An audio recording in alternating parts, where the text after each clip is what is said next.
Terima kasih untuk Anda yang masih bergabung bersama dengan kami dan di segmen ini kita akan review jalannya perdagangan di sepanjang hari ini pemirsa. Kami akan kembali Anda masih bisa berpartisipasi di WhatsApp interaktif di 0812 di 8788 di 3723 seperti yang tertera di layar televisi Anda nantinya. Dan saat ini kami sudah terhubung melalui Zoom bersama dengan Bapak T. Heritia Wicaksana selaku Head of Retail maksud kami Research MNC Sekuritas. Kita akan langsung sapa saja Pak Didit. Selamat sore, apa kabar Pak? Halo, selamat sore Mas David. Kabar baik, Mas? Baik. Pak Didit, terima kasih sudah meluangkan waktu di IDX Channel, Pak. Langsung saja kita ulas dari sisi teknikal. Hari ini harga saham gabungan lebih cenderung bergerak fluktuatif. Bahkan tadi di sesi kedua sempat mengalami koreksi cukup dalam, kemudian mencoba untuk bangkit kembali ke zona hijau sehingga penguatan tipis jelang penutupan sesi kedua hari ini. Bagaimana Anda melihat pola pergerakan teknikal di sepanjang perdagangan hari ini, Pak? Di tengah aktivitas perdagangan cukup sempit, tinggal satu hari esok, minim sentimen juga, kemudian juga bursa Amerika juga libur kebetulan ini. Silakan Pak Didit.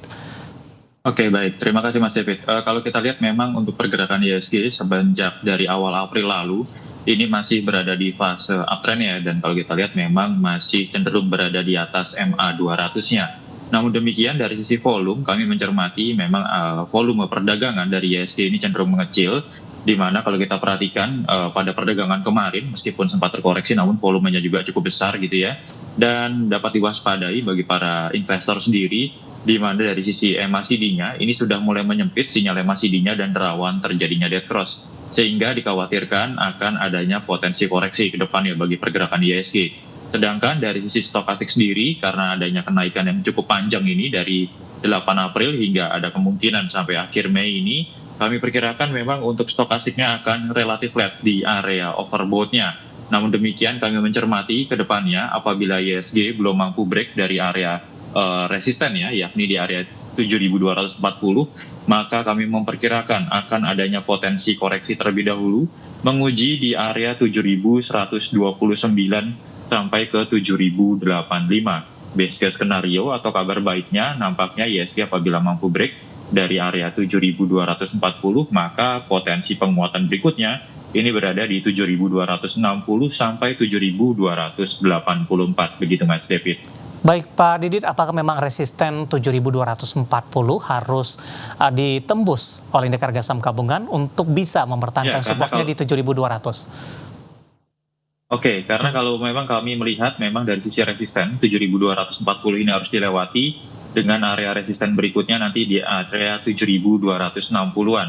Apabila kedua area ini tertembus, maka kami perkirakan nampaknya untuk fase bullish dari IHSG ini masih akan berlanjut, meskipun dapat diperhatikan nampaknya fase penguatannya akan cenderung terbatas. Namun demikian kalau kita lihat ya balik lagi ke tadi yang seperti kami sampaikan sebelumnya, MACD-nya ini sudah cenderung menyempit dan rawan terjadinya dead cross. Jadi kedepannya akan ada potensi rawan koreksi dari pergerakan IHSG begitu. Baik, dari sisi saham ini Pak Didit, beberapa perbankan hari ini menjadi pemberat termasuk BBCA yang merupakan nilai kapitalisasinya terbesar di Bursa Efek Indonesia. Kalau kita flashback beberapa waktu lalu BBCA sempat menyentuh di atas level 9.700-an Pak Didit. Namun dalam beberapa waktu terakhir pasca menyentuh ke level tersebut, BBCA lebih cenderung tertekan. Bahkan hari ini sudah kembali di level 9.400-an. Analisis Anda untuk BBCA? Kalau untuk BBCA sendiri, memang untuk emiten-emiten perbankan gitu ya, khusus pada umumnya ini memang sebagai motor penggerak dari pergerakan IHSG. Namun demikian apabila kita lihat dari posisi pergerakan BBCA, kemarin memang sempat menembus dari MA 200-nya, yakni di levelnya 9.800. Namun demikian selama 3 hari belakangan ini sejak 23 Mei lalu, ini pergerakan BBCA masih relatif terkoreksi. Dan hari ini nampaknya terkoreksi 1,56% disertai dengan munculnya tekanan jual. Hal ini cukup wajar mengingat pergerakan BBCA juga cenderung menguat ya dari awal April lalu. Dan kalau kita lihat dari sisi pergerakan MACD-nya, ini juga sudah mulai menyempit dan nampaknya rawan terjadinya dead cross. Dan kita juga dapat cermati dari sisi stokastik, di mana stokastiknya sudah relatif terkoreksi dan masuk ke area netral. Adanya kemungkinan selama BBCA nanti belum mampu break kembali dari MA 200-nya, yakni di area 9.700-an gitu ya, maka kami perkirakan pergerakan BBCA akan rawan terkoreksi terlebih dahulu, yang dapat kami perkirakan nanti di area 9375 sampai ke 9.300 terlebih dahulu, begitu Mas. Baik, dengan proyeksi ada peluang pelemahan untuk BBCA. Rekomendasinya seperti apa Pak bagi para investor yang baru ingin berpartisipasi untuk saham BBCA dengan support tadi di 9375 Pak Didit? Ya, untuk supportnya di area 9375 dan area koreksi berikutnya ada di 9.300. Kami merekomendasikan untuk BBCA ini cenderung untuk buy on weakness karena harap kita ingat juga bahwa di pergerakan BBCA ini rentang tanggal 9 sampai 14 Mei lalu ini terjadi adanya gap ya yang berada di 9.050 sampai 9.150. Adanya kemungkinan dalam waktu dekat atau beberapa waktu ke depannya gitu ya, ada perkiraan BBCA akan terkoreksi sekaligus menutup area gap terlebih dahulu, seperti itu.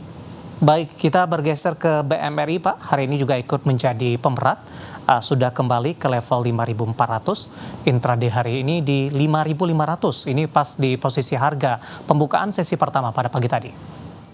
Oke, kalau untuk BMRI sendiri memang kecenderungannya ini masih cenderung sideways ya. Karena kalau kita lihat dari pergerakan tanggal 16 Mei lalu hingga pergerakan hari ini pergerakannya juga belum terlalu signifikan sekali, di mana memang masih berada pada rentang 5.575 sampai ke rentang 5.300 untuk pergerakannya. Dan kalau kita lihat memang emiten-emiten perbankan ini nampaknya pergerakannya sudah terlalu overbought begitu ya, yang dapat kita cermati juga dari sisi stokastiknya yang sudah mulai terkoreksi ke area netral. Demikian pula dari MACD-nya yang sudah relatif menyempit dan rawan terjadinya dead cross. Nanti dapat dicermati sebagai area resistnya yang dapat kami berikan, yakni di area 5575. Waspadai apabila belum mampu break dari area tersebut, maka dapat kami perkirakan nampaknya BMRI akan melanjutkan koreksinya ya, paling tidak nanti untuk menguji kembali area 5.250, 5.175 begitu Mas. Baik, dari analisis beberapa saham perbankan big cap yang hari ini menjadi pemerat, kita akan coba ulas juga ini Pak Didi saham-saham yang justru menjadi penopang.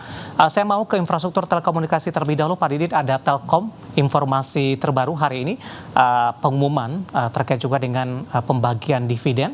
Hari ini Telkom memang menguat, tapi penguatannya sudah mulai terbatas. Tapi kalau kita flashback di perdagangan hari-hari sebelumnya, Telkom sudah rata-rata mengalami kenaikan di atas 2% per harinya, Pak. Apakah posisinya sudah price in, Pak? Hari ini cenderung berfluktuasi dan penguatan lebih ke arah terbatas untuk Telkom. Tapi sebelumnya, dari sisi fundamental terlebih dahulu, pembagian dividennya sesuai dengan ekspektasi pelaku pasar tidak, Pak Didit?